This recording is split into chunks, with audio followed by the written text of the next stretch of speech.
buenos días a todos. En primer lugar, en nombre de nuestro director gerente, el doctor Rafael Tejido, pedir disculpas porque tendría que estar él hoy inaugurando estas jornadas, esta semana. Bueno, por un ejercicio de responsabilidad le hemos tenido que confinar, dado que al final entró el pequeño virus en su casa. Agradecer a nuestro consejero, a Raúl Pesquera, que esté entre nosotros. Pues lo cierto es que con el día que nos consta que tiene hoy, siempre encuentra un hueco para toda iniciativa que hacemos desde Valdecilla. También agradecer, por supuesto, a José Luis Calleja, que esté en esta mesa inaugural como presidente de la Asociación Española de Enfermedades o de Estudio del Hígado, que no de enfermedades hepáticas, y al doctor Crespo por organizar esta jornada. Y aunque no es habitual en mí, y el doctor Crespo lo sabe, pues le voy a felicitar. Y le voy a felicitar porque creo que ha organizado una jornada magnífica, viendo, aunque me ha dado poco tiempo a mirar nada más que el programa, viendo un poco dónde enfoca toda la parte de esta iniciativa de erradicar las enfermedades hepáticas, creo que es un acierto. Cuando yo llegué aquí en el 2015, como sabéis, Javier y su servicio a la cabeza fue pionero en la estrategia de eliminación de la hepatitis C. A mí me tocó llegar en el 2015 y cuando vi que se había gastado 14,5 millones de euros en los antivirales, pues os podréis imaginar que me tocaba la parte de gestión, pues mucha gracia no me hizo, ¿no? Pero luego eso me sirvió para que, a lo largo de la legislatura, me sirvió para que después, como el consejero de Hacienda, que estaba en su momento, sirviera para ver que la salud es una inversión, no es un gasto. Y la prueba la tenemos hoy en día. Ellos ahora os explicarán cómo, gracias a esa iniciativa y ser punta de lanza en aquel momento en Cantabria, sirvió para que otros que estábamos en otras comunidades en aquel momento nos fijáramos en Cantabria. Y como siempre él es inquieto, pues ahora quiere dar un paso más. Y este paso más es aprovechar y ver cómo se tienen que tratar las enfermedades, no solo desde el ámbito sanitario, porque yo creo que es el mayor fracaso que tenemos en general, que nos dedicamos un poco, somos muy buenos individualmente, pero nos cuesta hacer equipo, en nuestro propio hospital, nos cuesta hacer equipo cuando tratamos con los compañeros de primaria y qué deciros cuando ya salimos afuera. Y salir afuera es lo que hay que hacer ahora, porque la concienciación y la prevención no la podemos hacer en el hospital. Hay que hacerse fuera y hay que hacerse desde los colegios. Así que creo que esta semana es una magnífica iniciativa que estoy segura que servirá para que otras patologías adquieran este mismo formato. Así que muchas gracias y doy paso a José Luis. Buenos días a todos y muchas gracias a Beatriz, al consejero y a Javier Crespo por la invitación para estar aquí. La AEH está promoviendo a lo largo de toda la geografía española la promoción de estas semanas de las enfermedades hepáticas, un poco para visibilizar en parte el problema que tenemos con las enfermedades del hígado. Beatriz ha comentado el gran avance que se ha producido como consecuencia del tratamiento de la infección por virus C, que ha sido hasta ahora la principal causa de enfermedad hepática en nuestro medio, y ese gasto que se hizo entre 2015 y 2021 ha supuesto ahora ya mismo, y me imagino que el doctor Crespo lo comentará, un ahorro muy relevante en número de ingresos, en número de diagnósticos de cáncer, número de diagnóstico de cirrosis, incluso el número de pacientes que necesitan trasplante por esta enfermedad. Sin embargo, la enfermedad hepática es mucho más que la hepatitis C. Tenemos otras muchas más causas de enfermedad hepática y, desgraciadamente, a diferencia de lo que está ocurriendo con enfermedades como son las cardiovasculares o el cáncer, la tasa de mortalidad de enfermedades hepáticas continúa aumentando no solo en España, sino en toda Europa. Y, de hecho, la Unión Europea, digamos, ha promovido o está promoviendo una acción porque, como comentará el doctor Crespo probablemente en su conferencia, la mayor parte de estas enfermedades hepáticas son prevenibles y estamos en el momento de concienciar. Esta semana, por tanto, de patología tiene esta misión de hacer visible nuestro trabajo como hepatólogos en el entorno hospitalario y también en el entorno extrahospitalario, intentando concienciar a la población de que muchas de estas enfermedades son prevenibles y que con medidas bastante sencillas se puede promover. Por eso hemos preparado este programa de la Semana de Enfermedades Hepáticas, que ha contado con la colaboración de la industria farmacéutica, en este caso de AVI, para hacer todo este programa que, como ven, incluye acciones a todos los niveles. Acciones a nivel del hospital, donde se van a desarrollar tanto en Asturias como en Cantabria, que es esta semana conjunta, durante esta semana, coloquios sobre eliminación de hepatitis C, qué es lo que nos queda por hacer, sobre cáncer de hígado, sobre trasplante hepático, que es un gran avance y de cual este hospital es uno de los pioneros nacionales, pero también charlas en atención primaria, para intentar, como ha comentado Beatriz, hacer equipo con los médicos de primaria, insisto, no solo en hepatitis C, sino en enfermedad por alcohol, en enfermedad metabólica, en hígado graso. Incluso hemos organizado, tanto aquí como en Asturias, charlas dirigidas a adolescentes en institutos de educación secundaria. Creemos que es el momento adecuado para que ellos reciban esta información de que muchas de las enfermedades del hígado, que afectan hasta el 6% de la población en general, son claramente prevenibles. Por lo tanto, como ya digo, se ha preparado este programa que incluye, creemos, casi todos los aspectos de los actores involucrados en el manejo de los pacientes que pueden tener enfermedad hepática, incluso, pues, insisto, con sociedad civil, involucrando también asociaciones de pacientes para dar un concepto global sobre lo que es esta enfermedad. La AEH es una sociedad científica que agrupa a 1.200 profesionales en España que trabajamos en las enfermedades del hígado. Es la sociedad de referencia y creemos que este es una misión fundamental de la sociedad científica, también, digamos, poner de manifiesto, como digo, y hacer esta visibilización de lo que es la enfermedad hepática. Así que, sin más, daros las gracias por la acogida aquí en Cantabria, por el apoyo tanto de Consejería como del hospital, y bueno, y simplemente esperar que, como ha ocurrido en otros sitios, esta semana de enfermedades hepáticas sea un éxito tanto en Cantabria como en Asturias. Gracias. Con vuestro permiso voy a quitarme la mascarilla para hablar un rato. Yo, en primer lugar, quería dar las gracias a Beatriz por acogernos en el hospital, como siempre, que es un hospital que siempre está al lado de los profesionales para ayudarnos en nuestras iniciativas, a José Luis Calleja, que ha sido uno de los, no solo es el presidente de la Sociedad Española para el Estudio del Hígado, sino que es el impulsor de esta semana, y como no, al consejero, a Raúl Pesquera, porque nos ha ayudado, ha participado de primera mano sin ningún problema, y además porque estuve hablando con él la semana pasada de muchos de estos aspectos y me di cuenta que compartimos muchas visiones que tenemos sobre esta enfermedad hepática. Bueno, como han dicho, la Semana de las Enfermedades Hepáticas tiene un programa ambicioso. Lo que pretendemos es dar a conocer la enfermedad hepática a los profesionales de la salud, mucha parte de los cuales se la conocen bien, pero además queremos salir de nuestra área de confort y queremos hablar a los jóvenes, que son probablemente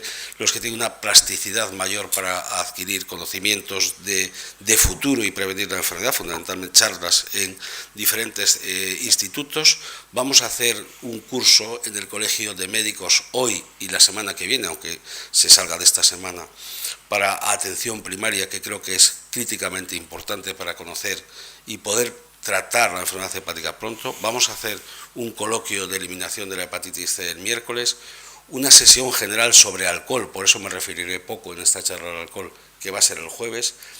Vamos a hablar con todos los que participan en un proceso complejo como es el trasplante hepático el viernes en un coloquio del Colegio de Médicos, y además invitaremos a los pacientes para que también nos den su punto de vista, que creo es muy importante. Y sumado a todas estas iniciativas, y aunque no viene en esta diapositiva, por la tarde vamos a hacer un curso internacional de enfermedad hepática por depósito de grasa, que hoy me he llevado la agradable sorpresa de que hay 450 inscritos de 22 países, lo cual son muchas personas, ¿no? Y vamos a empezar hablando, quizás un primer inciso, cuando hablemos de enfermedad hepática por depósito de grasa, como la nueva acepción es esteatosis hepática metabólica, voy a referirme siempre a esteatosis hepática metabólica. ¿Qué es una enfermedad hepática? Bueno, una enfermedad hepática nos da igual el apellido, la etiología que tenga, que es aquella enfermedad que incide, aquel factor que incide sobre un hígado sano. Voy a ver si soy capaz de manejar esto, me han dicho que es así, pero yo lo pierdo sobre un hígado sano, y este factor puede ser la obesidad, puede ser el alcohol, puede ser una causa viral o incluso pueden ser algunas otras trastornos más raros que, incidiendo sobre este hígado y durante un periodo de tiempo extraordinariamente variable, no sé si se ve el puntero aquí, sí. Si lo manejo, es más cómodo, extraordinariamente variable en un tiempo que puede ser desde 2, 3 años hasta 5 décadas, va produciendo fenómenos consecutivos de inflamación y fibrosis que tienden a producir una cirrosis hepática. Y finalmente esta cirrosis hepática dará lugar o bien a las complicaciones inherentes a la misma, derivadas de la hipertensión portal y de la insuficiencia hepatocelular, o producirá un cáncer de hígado, cáncer que puede producirse antes de llegar a ser cirrótico. Y como bien se ve en esta diapositiva, la reversibilidad de la enfermedad hepática es inversamente proporcional al tiempo que tardemos en diagnosticarla. Cuanto más tiempo tardemos en diagnosticarla, más difícil será la reversibilidad. Y básicamente la diagnosticamos tarde porque siempre hemos utilizado instrumentos inadecuados para hacerla visible. Primero utilizábamos exclusivamente nuestra mirada clínica, y esta mirada clínica, claro, descansaba en enfermos que tenían síntomas de la última fase de la enfermedad hepática. Posteriormente aprendimos a utilizar la biopsia hepática, una herramienta útil para el diagnóstico de la enfermedad, pero que solo saca una fotografía de una enfermedad que es notablemente dinámica. Y en los últimos tiempos tenemos una herramienta más cómoda, la elastografía, que nos mide lo duro o blando que está el hígado como consecuencia de una enfermedad más o menos avanzada. Es cierto que es una medida parcial, pero también es cierto que es inocua y se puede repetir muchas veces. Pero como también veis perfectamente de esta diapositiva, la mayor parte de los enfermos con una enfermedad hepática crónica siguen estando poco o nada diagnosticados, porque están en esa parte totalmente asintomática en la que seguimos mirando de una forma inadecuada. ¿Es o no es relevante la enfermedad hepática en la población general? Pues fijaros, si asumimos que aproximadamente, voy a pasar un segundo aquí, si asumimos que aproximadamente la obesidad afecta entre el 20 y el 25% de la población europea, y en rojo marco los datos en España, que tiene que ver con determinantes no solo sanitarios, sino sociales, porque la inequidad o la renta que tienen los sujetos influye mucho en su probabilidad o no de desarrollar una obesidad. Si además vemos que una enfermedad íntimamente ligada con la obesidad, la diabetes, es enormemente prevalente, veremos que en Europa casi 1 de cada 4 personas tiene una enfermedad por depósito de grasa, una esteatosis hepática metabólica.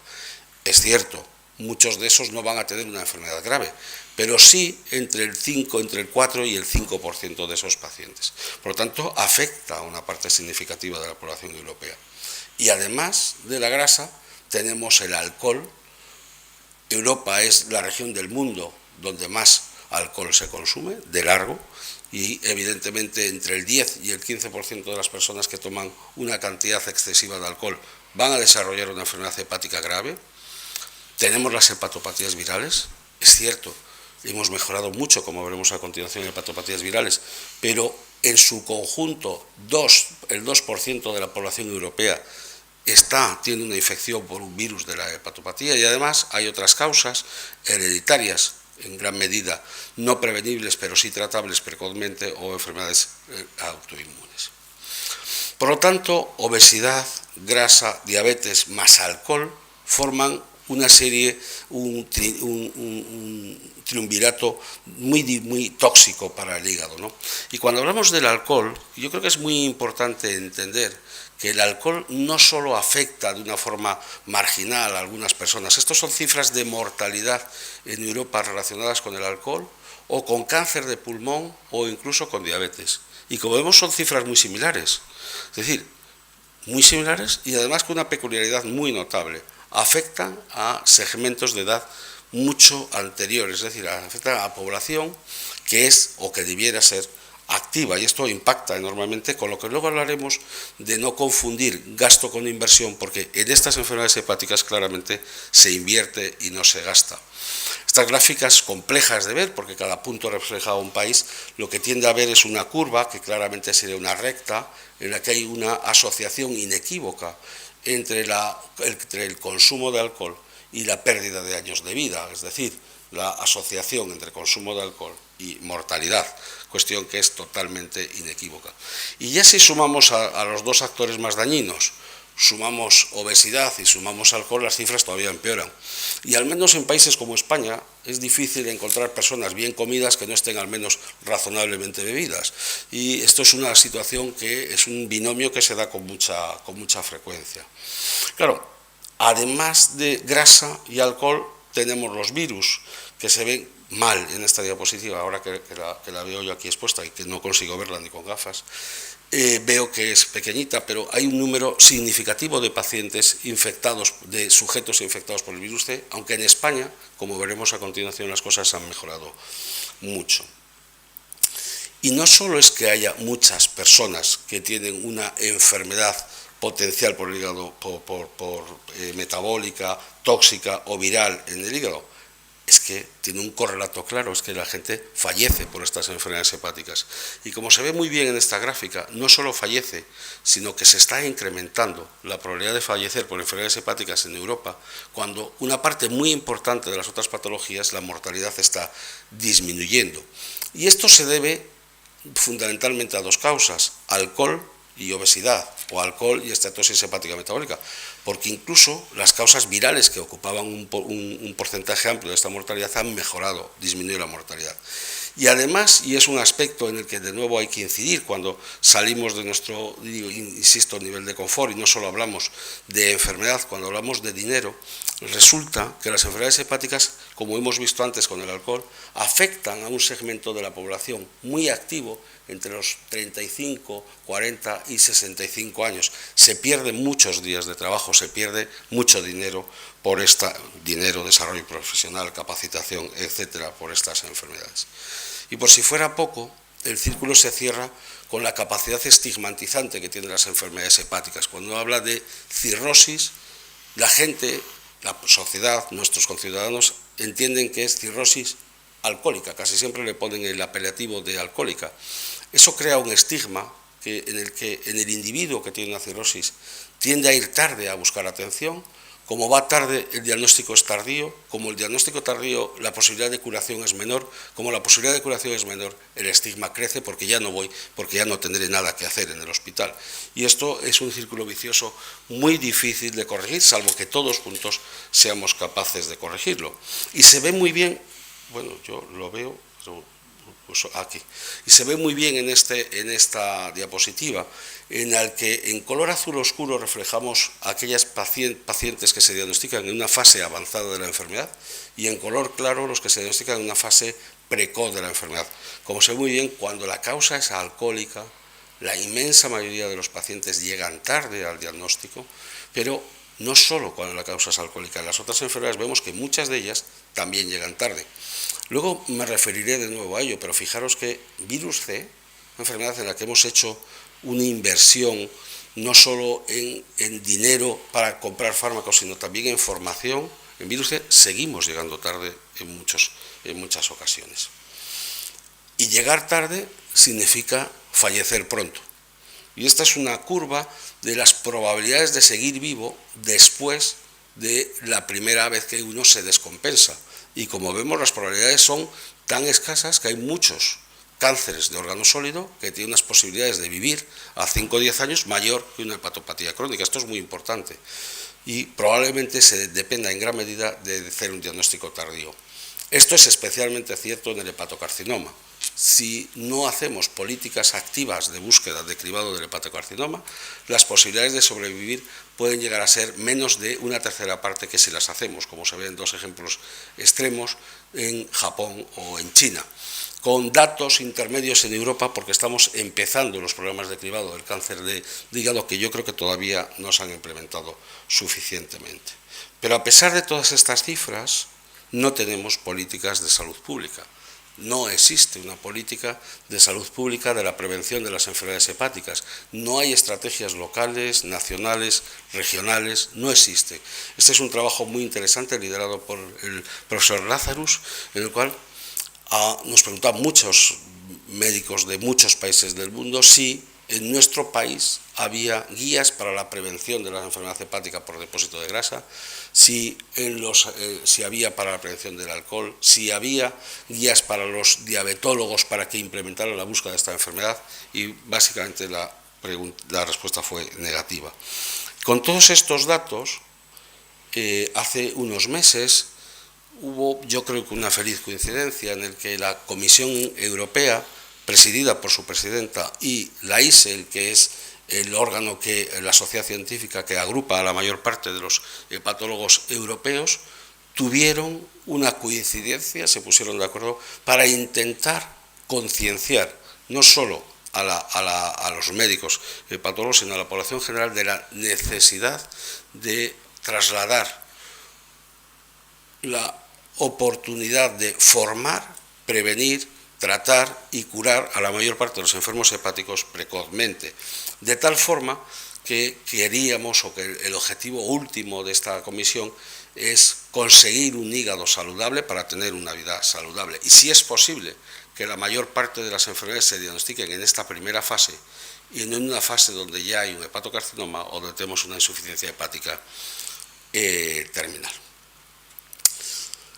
Cambiando discretamente de tema, vamos a hablar de una enfermedad que es el virus de la hepatitis C, que ha sido el paradigma de las enfermedades hepáticas durante los últimos años, y en la que quizás uno tiene la idea de que el problema está resuelto. Y es verdad que en España se han hecho bien las cosas. En el año 2014, a nivel mundial, se pueden prescribir los primeros fármacos antivirales directos. Es cierto que en España el precio de los antivirales directos en el año 2014, como ha recordado nuestra subgerente, eran muy elevados, pero también es cierto que coinciden en finales del año 2014 y primeros del año 2015, coinciden una voluntad inequívoca de los pacientes, que influyen notablemente, de las asociaciones científicas y, por qué no, del Ministerio de Sanidad, que es sensible, para que España se dote de un plan estratégico frente a la hepatitis C, que es un plan pionero a nivel mundial y que en este momento lo que hace es posibilitar el tratamiento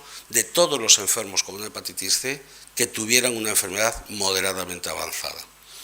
Posteriormente, en el año 2017, se libera el tratamiento para todos los pacientes infectados, de tal forma que el documento de la Organización Mundial de la Salud del año 2016, en el que aboga por una eliminación hacia el año 2030, no solo parece factible en España, sino que parece que podemos adelantarnos a esas cifras. Desde el año 2017 ha habido múltiples actividades relacionadas con el virus C, múltiples estrategias de cribado de microeliminación, de macroeliminación, cribado en personas infectadas por el VIH, en presos, en sujetos que consumen drogas, en diferentes colectivos que han hecho que nos situemos a la cabeza de la eliminación del mundo. Solo Islandia, que es un país que tiene una población algo inferior, creo, a Cantabria, está por delante en la carrera de la eliminación, y esto nos tiene que congratular a todos. Yo diría que hay algunas cifras que son importantes. En la parte izquierda de la diapositiva se ve un estudio en el que participamos el doctor Calleja, el doctor Miguel Ángel Serra de Valencia y yo mismo, sobre la prevalencia del virus de la hepatitis C en España en el año 2016, y el mismo estudio repetido en una población muy similar en el año 2018, efectuado por el Ministerio de Sanidad. Y las cifras, las curvas son, bueno, esto no está en curvas, pero las curvas son muy parecidas, pero las cifras están divididas a la mitad, porque la prevalencia, en esos 2 años de tratamiento de España, o 3, había disminuido la prevalencia de la infección a la mitad, o algo más de la mitad. Es un dato muy importante. Pero no solo disminuye la prevalencia, sino que en color verde, hablando en términos económicos, vemos cuando el dinero que se gasta a la sociedad es inferior al que retorna a la sociedad, se cruza con la línea roja, vemos que el tratamiento del virus de la hepatitis C no solo comporta un gasto, sino que comporta claramente un ingreso para la sociedad al cabo de no muchos años.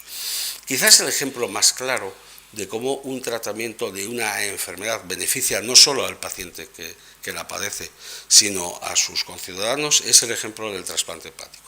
Aquí vemos, este es el Registro Europeo de Trasplantados Hepáticos, desde el año 2009 al 2020, y se ve cómo hay un clarísimo descenso de los trasplantes hepáticos relacionados con el virus de la hepatitis C durante estos años. Y esto es extraordinariamente importante porque significa que muchos enfermos no llegan a la fase final de la enfermedad, pero también significa que se liberan muchos órganos para que se puedan trasplantar a otras personas. Es decir, el tratamiento de la hepatitis C no cura a un individuo, sino que ayuda a curar a sus conciudadanos. Y esto es extraordinariamente importante porque trasplante hepático solo se puede hacer aquel número limitado por los donantes, no podemos tener más recursos que los que tenemos, ¿no? Como digo, desde estos años se han hecho muchas estrategias de microeliminación. Microeliminación significa, es un término muy sencillo de explicar, significa apretar, dirigir los esfuerzos sobre un colectivo que sabemos que tiene una prevalencia del virus C elevada. Por ejemplo, los enfermos coinfectados por el VIH. Por ejemplo, los presos. Yo voy a poner este ejemplo porque en Cantabria fuimos pioneros en la demostración de que la eliminación de la hepatitis C era posible en un entorno altamente hostil, como es un centro penitenciario con cifras de prevalencia del virus C de hasta el 20%. Bueno, no solo ha sido posible en el Dueso, sino que prácticamente en España ha desaparecido la infección por el virus de la hepatitis C en los centros penitenciarios. Bueno, queda algunos pacientes, pero ha desaparecido con un problema de salud pública y esto es extraordinariamente importante. No olvidemos que los presos son esas personas vulnerables que además dejan de ser presos enseguida y por lo tanto vuelven a la sociedad y por lo tanto se beneficia a la sociedad de esa disminución de la prevalencia. Pero no todo en el camino de la eliminación ha sido bueno. Cuando llegamos tarde, por eso es muy importante concienciarnos, cuando llegamos tarde curamos la infección, pero no curamos la enfermedad. Si llegamos a curar la infección en un enfermo cirrótico, ese enfermo sigue teniendo riesgo de descompensarse y sigue teniendo riesgo de tener un hepatocarcinoma. Es decir, sigue teniendo necesidad de nuestros cuidados. En España las cosas han ido razonablemente bien, pero no en otros países de nuestro entorno. Y como os expresaba antes, seguimos llegando tarde incluso con una enfermedad en la que sí existe concienciación en España, que es el virus de la hepatitis C, y en este trabajo que hemos efectuado, entre otros, José Luis y yo, vemos que cerca del 25% de los pacientes son diagnosticados en una fase muy avanzada de la enfermedad. Es decir, vamos a curarles la infección, pero ya no vamos a curarles la enfermedad. Y además, el camino que hay desde el diagnóstico hasta la curación, eso que hemos venido a llamar la cascada de la atención, tiene ciertos gaps, sigue teniendo ciertos gaps, especialmente en personas vulnerables. Sin duda el COVID nos ha hecho daño, el COVID ha deteriorado la asistencia sanitaria para todas las enfermedades no COVID y una de ellas ha sido el virus de la hepatitis C. Se han suprimido o se han detenido muchos programas de eliminación y por lo tanto creo que es un aspecto que hay que resaltar y de hecho en España, y estas son cifras oficiales del Ministerio de Sanidad en el número de tratamientos, el impacto del COVID ha sido tremendo porque en un mes, en el primer trimestre ya disminuyeron los tratamientos hasta un tercio de los habituales y de hecho no se han recuperado todavía y sigue habiendo una reducción muy alta del número de tratamientos. Probablemente influye que el número de diagnósticos es menor, pero claramente es menor porque no se les presta la atención adecuada. Pero yo creo que más allá de lo que hemos hecho o de los problemas que hay, lo que tenemos es que poner soluciones, ¿no? Y yo creo que esta semana lo que tenemos es que intentar concienciar a nuestras autoridades para que nos ayuden. Lo primero que hicimos fue preguntar a un número, o en un proyecto que llamamos Retomando la Eliminación, preguntar a nuestros compañeros, a los expertos en hepatitis C, sobre qué colectivos había que incidir en la eliminación de la hepatitis C. Y aunque hay muchos colectivos, y fruto de que se ha trabajado mucho en España, ya veis que no están en las prisiones, ya no está el VIH, se trabajó, nos dijeron que debíamos fortalecer nuestra acción en 3 grupos, que son: 1, pacientes diagnosticados en alguna ocasión de virus C y que se perdieron. Ese diagnóstico que a veces todos hacemos en un hospital, que se piden, se hacen peticiones que no siempre se ven y que quedan almacenadas en los laboratorios, los ordenadores de los laboratorios de micro, buscar a estos pacientes. En segundo lugar, intentar incrementar el cribado en poblaciones de alto riesgo que no se había hecho. que son fundamentalmente dos: adicciones y enfermos con un trastorno mental grave. Bueno, en España hay muchos ejemplos de recuperación de pacientes perdidos por el sistema, y yo diría que también aquí tengo que mencionarlo porque es un dato institucional muy interesante. En el Ministerio de Sanidad se hizo una consulta a la Abogacía del Estado sobre lo pertinente o no que debiera ser consultar un registro de salud por parte de un médico que no hubiera participado en aquel proceso de salud, ¿no? Y la contestación fue claramente positiva, es decir, no solo no es malo, sino que es bueno, pero además de ser bueno, tiene usted que informar a las autoridades pertinentes, a sus autoridades comunitarias y hospitalarias, para que sepan que va a hacer usted esto. Pero no solo no es malo, sino que es pertinente, porque es un problema de salud pública. Ese paciente no curado, además, es capaz de infectar a otros. Como siempre que hay un problema, hay oportunidades, ¿no? Y nosotros con el COVID, al lado del COVID surgió una idea, que es la idea de la Corte Cantabria, una idea de un estudio a largo plazo, de un seguimiento a largo plazo de personas residentes en Cantabria de 40 a 70 años, y este proyecto de corte que iba a incluir, que ya tiene incluidos a 13.500 personas, iba a incluir a 50.000, en ellos estamos haciendo un análisis, un cribado del virus B, del virus C y del VIH, lo que nos va a permitir saber no solo la prevalencia en este momento, sino algo más importante, la incidencia que va a suceder cada 3 años, porque vamos a hacer ese análisis cada 3 años. Y esto surge como consecuencia del COVID, es decir, que siempre que hay un problema hay una oportunidad. Y muy recientemente nos hemos reunido 4 sociedades científicas, la AEH, la SPD, la SEIN y el Grupo para el Estudio de las Hepatitis Virales de la SEIN, y hemos creído que hay un nicho añadido para el estudio de la hepatitis C y que no se ha hecho hasta ahora, que es la eliminación o la microeliminación dentro de los hospitales. Por desgracia, José Luis lo sabe porque ha hecho un estudio en varios hospitales madrileños. Estamos en un entorno hospitalario, sabemos que el trasplante hepático, que los trasplantes en general tienen riesgo de infección por el virus C, sabemos que los hemodializados son un colectivo de riesgo, en fin, sabemos muchas cosas, pero a veces se nos olvida mirarlo. Y de hecho, hasta el 10% de sujetos pertenecientes a grupos de elevadísima prevalencia del virus C no han sido nunca testados frente al virus C. Uno de ellos son los que tienen trastornos mentales graves. Se sabe por la literatura que en función de que este trastorno mental grave esté o no relacionado con el consumo de drogas, la prevalencia del virus C oscila entre el 3 y el 30%. Pues bien, nosotros hicimos aquí un estudio que les menciono muy brevemente sobre 450, creo que no recuerdo exactamente el número, sobre 450 personas con una psicosis, un trastorno psicoafectivo, y vimos que la prevalencia, la probabilidad de estar infectado por el virus C era entre 3 y 5 veces mayor que en la población general.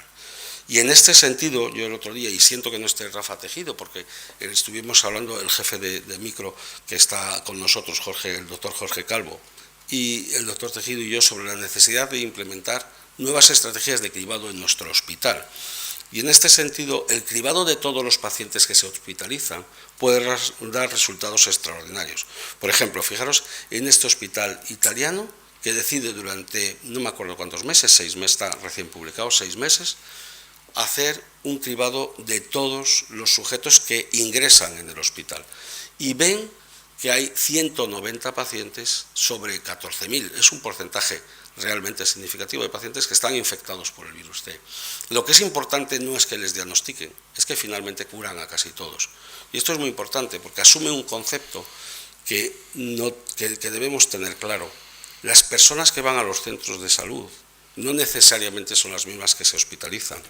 Y pasa lo mismo con las que van a urgencias. A veces a urgencias va una parte de nuestra población que no accede a los sistemas de salud convencionales, a los centros de salud, simplemente pues porque tiene una situación de vulnerabilidad que le dificulta, le pone una barrera probablemente propia para ir. Y cuando se hace un testado en los centros de urgencias, también se ve que hay un mayor índice de infección por virus C y por virus B que en la población general. Hemos hecho otra iniciativa en los últimos meses, las mismas sociedades científicas que os mencioné antes, que es muy sencilla, el concepto es muy sencillo. Si los virus de la hepatitis B, C y el VIH comparten vías de transmisión, es probable que el riesgo de estar infectado por más de un virus sea más alto que en el resto de la población. Pues bien, vamos a hacer una cosa muy sencilla. Si cualquiera de ellos es positivo, vamos a analizar al resto. Y esto que parece un acto tan sencillo, cuando no se hace así, a veces implica un año de retraso en el diagnóstico.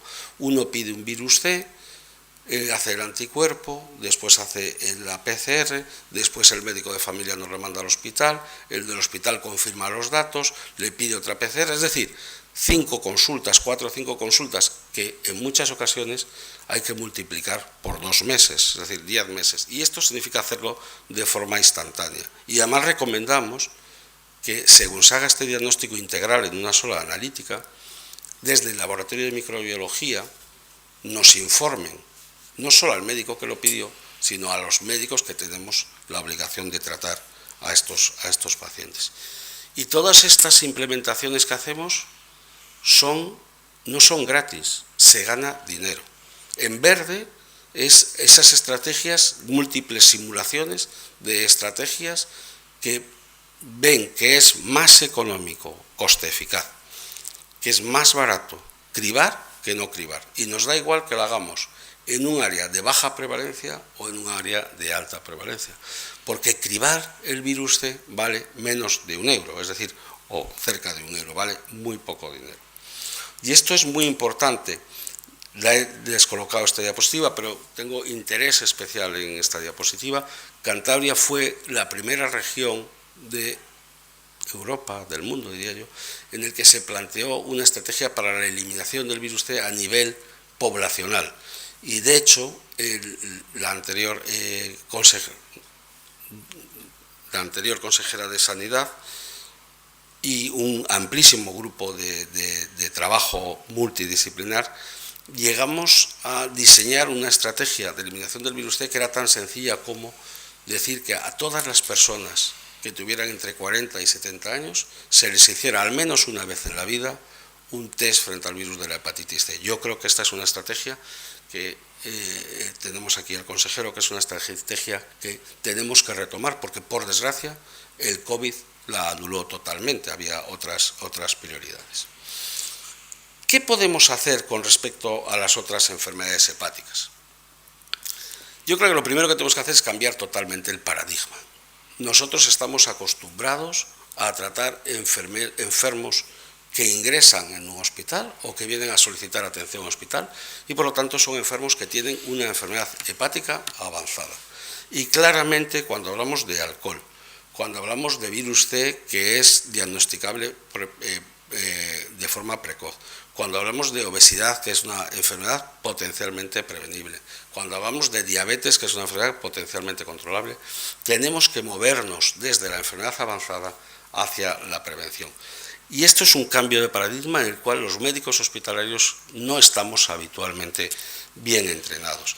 Es decir, tenemos que cambiar un gasto extraordinariamente alto que nos ocasionan unos pocos enfermos que ingresan en el hospital, por un gasto que probablemente será igual de extraordinariamente alto, si no superior, pero en un número de enfermos mucho más alto para que no ingrese en el hospital. Y desde el punto de vista biológico lo que tenemos que hacer es cambiar el concepto de tratar las enfermedades hepáticas avanzadas por tratarlas en la fase de inflamación, si es posible antes de la fase de inflamación, y no como las tratamos ahora, que es en la fase de fibrosis. Y esto es muy importante. Hace unos meses también nos reunimos un número muy alto de hepatólogos a nivel mundial, unos 200 hepatólogos a nivel mundial, para entender o intentar explicar qué es lo que debe hacer o debe contener una agenda de salud para estas enfermedades. Y vimos que había unas cuantas cosas. Había que liderar la idea, tendría que ser un liderazgo compartido, habría que poner recursos, parece sensato, hay que concienciar y hay que formar a la población. Y yo me quedo con algunos aspectos que son definitivamente importantes. Tenemos que cambiar de forma profunda los modelos de atención a los pacientes. Tenemos que cambiar de forma profunda la relación entre primaria y especializada, porque no acabamos de entendernos bien y porque siguen viniendo enfermos muy tarde. Probablemente muchos no tienen que venir y probablemente en muchas ocasiones nosotros tenemos que soportar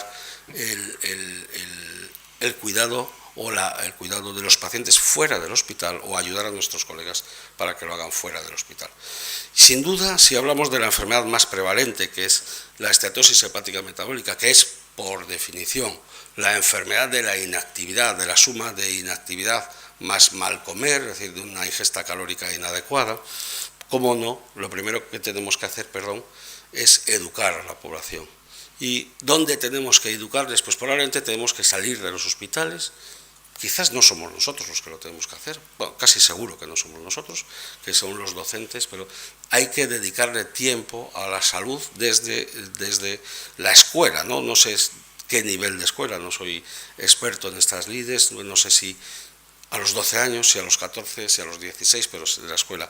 Y tenemos que entender que una parte muy importante de las enfermedades hepáticas tienen unos motivos más sociales que sanitarios. Tenemos que entender que la inequidad influye de una forma dramática en las enfermedades hepáticas y que esto es muy importante. La segunda cosa que tenemos que entender es si debemos hacer un cribado a toda la población general o hacer un cribado a aquellos que tienen un riesgo mayor de tener una enfermedad hepática.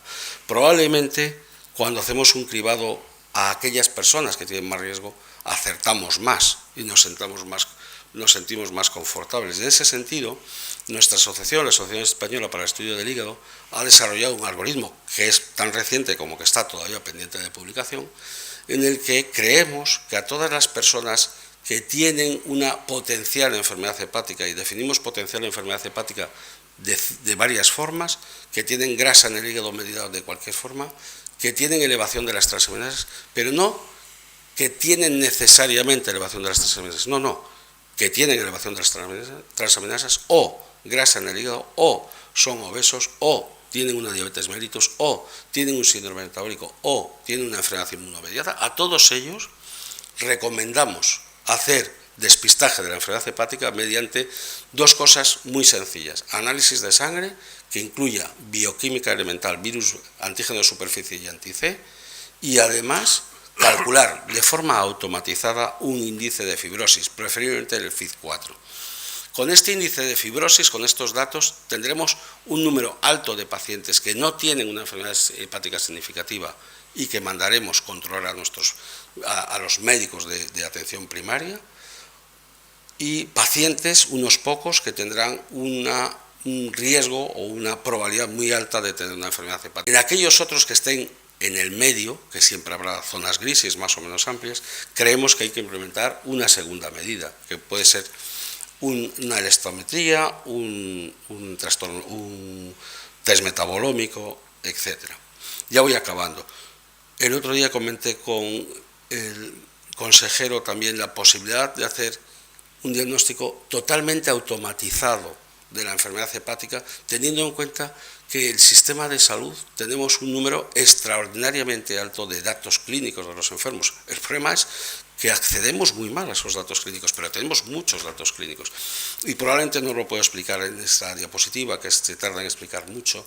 Probablemente con un sistema de un cribado automatizado y un segundo sistema de cribado que incluya en sus cuidados al propio paciente, en el que le haremos preguntas directamente para incorporarlas a la historia clínica, pero sin necesidad de una visita física, podamos estratificar a estos pacientes. Y en un mundo ideal, y aquí tenemos en Cantabria algunos avances significativos, como es el programa, por ejemplo, EDEN, ¿no?, que nos va a permitir acceder a datos de la historia clínica de una forma sistematizada. ¿Por qué no utilizar herramientas de inteligencia artificial para avanzar en algoritmos mejores que los que tenemos en la actualidad? Ya estoy acabando. Sin duda, el COVID nos ha enseñado que tenemos que utilizar algunas herramientas nuevas. La telemedicina es muy vieja, porque la telemedicina empezó en la década de los 50 en Estados Unidos, pero realmente no se ha implementado en ningún país del mundo de forma muy eficaz. El COVID nos ha ayudado un poco en España. Probablemente tendremos que trabajar en apps, en herramientas que lleva el propio paciente para estas herramientas que tenemos todos en nuestro móvil, ¿no? Cuántos pasos damos, qué pulsaciones tenemos, cómo es el sueño, etcétera, etcétera. Pero tendremos que trabajar un poco en que esos datos sean transferidos a nuestra historia electrónica, sean integrados y nos valgan para tomar decisiones. Yo creo que con estas pinceladas que hemos dado de las enfermedades hepáticas tenemos que llegar a estas conclusiones, ¿no? La enfermedad hepática es la segunda causa de pérdida de daños laborales en Europa, esto es muy importante. Es también la segunda causa de mortalidad en cáncer en este momento debido a su gran letalidad. Existe una considerable distorsión en la relación entre primaria y secundaria y una gran heterogeneidad en el manejo de estos enfermos, y por lo tanto tenemos que mejorar en los circuitos asistenciales. Es una enfermedad estigmatizante que conduce a resultados clínicos deficientes, tenemos que combatir el estigma. Es imprescindible que haya campañas para que limiten el consumo de alcohol y el consumo de alimentos ultraprocesados, que son las causas fundamentales de obesidad y diabetes, y enfermedad hepática, claro. Hay que intentar diagnosticar precozmente a los pacientes, es muy importante. Tenemos que la obligación, yo creo que estamos en el camino, la obligación de salvar, de saltar las barreras que nos ha impuesto el COVID, y hay algunos estudios que sugieren que si hacemos todas estas cosas es probable que se salve la vida de 300.000 personas en Europa todos los años, cifras impresionantes. Aunque es una charla muy institucional, pues ayer me entretuve poniendo la foto de todo el grupo de digestivo, un grupo amplio formado por médicos, como no puede ser de otra forma, pero también por investigadores, por enfermeras, mucha gente que trabajamos juntos y que permite que yo me dedique un rato a estas cosas. Y claramente yo creo que en las enfermedades hepáticas necesitamos un liderazgo compartido, tenemos que estar juntos, todos juntos, todo el tiempo, y hacer muchas cosas de forma simultánea para lograr mejorar la salud del hígado, mejorar las enfermedades hepáticas, que será mejorar la salud de cada uno de nosotros y la salud de la comunidad. Muchas gracias.